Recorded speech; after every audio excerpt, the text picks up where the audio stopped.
Hello. It's 8:30. Um, just had another history worksheet for Gormley. I had a timed writing for AP Lang, which was okay. You know, it was just like, basically it was asking, do you agree with this statement that the average man prefers safety over freedom? And I said I disagree. And I think one of the main points is throughout this whole virus thing, you can see that people have the people are developing cabin fever as we go along. And I think even though that this system is implemented for our safety and for the elderly's safety that's in our lives, people crave that freedom, and they crave the just being able to go outside, being able to go to the store. It really takes a toll on your mental. So I did that. It was okay. I made some good arguments, I think. Maybe I was a little too political about it. I did take a very libertarian approach to it, but it is what it is. I had my physics interim today. It was okay. I mean, I'm not very good at physics just because she's not the best teacher, and that is a class I really enjoyed at GSMST, and here it is just torturous, but again, it is how it is. But I kind of want to talk about something more important. Something I was really afraid of coming into this was how isolation would affect my mind and affect me, because I do have mental health issues that I am medicated for. So I was very worried about how I would lose, or how I would react to that, and what I'm feeling right now is that I'm really starting to lose grip with my own mental state. It's nothing like I have no suicidal tendencies or anything, but it's just like I'm slowly getting that feeling of like when you have a good period and you're sucked straight back, like you're slowly being sucked into a bad period. I mean, it's nothing, I'm not as deep as I was before, but like I feel like a lot of people are starting to be greatly affected by this isolation, not just myself.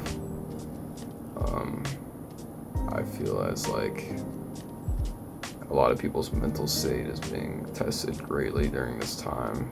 And it's pretty challenging.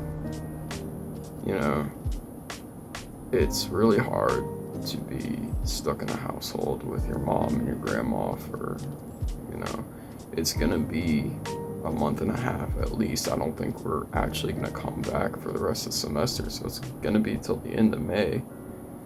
And tensions are running very high in this household right now, just because my grandma's been out twice, my mom's been out once. I have to go out every day because I run the errands.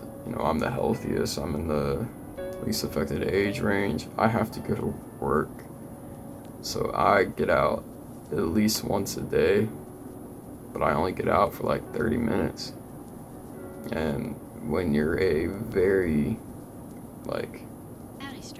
independent person, it really takes a toll on you, because tensions are so high in this house. At any given moment,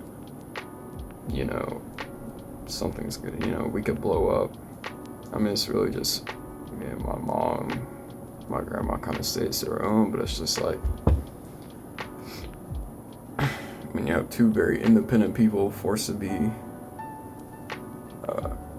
trapped together, it doesn't work out all that well.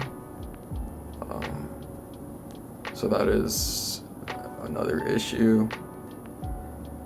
Um, yeah, I mean, I just feel like mentally it's starting to take a great toll on me because, I don't have the best mental state. And it's like, I never thought I would say I miss school, but I genuinely miss school because I cannot take being isolated in this house for this long. I mean, it'd be alright if, like, You're so my friends' it's parents crazy. weren't so, like, uneasy about this. Like, if I could go over to Charlie's house, I think I'd be doing a lot better.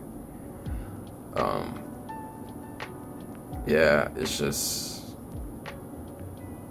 like, my motivation for anything is just after probably Monday has completely been gone. It's like what I was experiencing during the school year when I was going to school is what I'm experiencing now. Like the first week, I was knocking stuff out. My blogs were great. I put a lot of effort into them. I got a lot of clips. Like throughout my blogs, I really think you could start to see me deteriorating just from the quality of my blogs. Because the first week it was all like 7-minute vlogs. I'd have multiple things that I was talking about, multiple things that I was doing that day, and now it's just it seems like I have fallen into just the lack of motivation. It's like if I could go out and get clips that were interesting to me, I would be doing a lot better. But it's just I fall into that trap because I really can't do anything else of just like I wake up, I do my work. I mean, I wake up at like 2 o'clock, I do my work, I talk about my work, I might go out and get some fast food or go out to like the pharmacy, and then I come back, I might record me driving, and then I might talk about something else for a few minutes, and that's it. So that has really caused me to decrease in the quality because I'm not as motivated as I was last week by anything. So I just feel like looking at the next 4 weeks, it's kind of scary to me because I mean, of course, next week. I think next week is going to be even worse because next week there's nothing to do. So it's just you and your electronics. So I think that's going to be really rough. And then coming back into digital learning after spring break, it's either going to go well for that first week or it's just going to continue how it was and it's going to continue being bad. So I'm quite concerned about that. I think what I see from a lot of my friends is that they're starting to understand that isolation, they're starting to deal with it, because this is something that I'm aware of because I do have the mindset of an isolationist.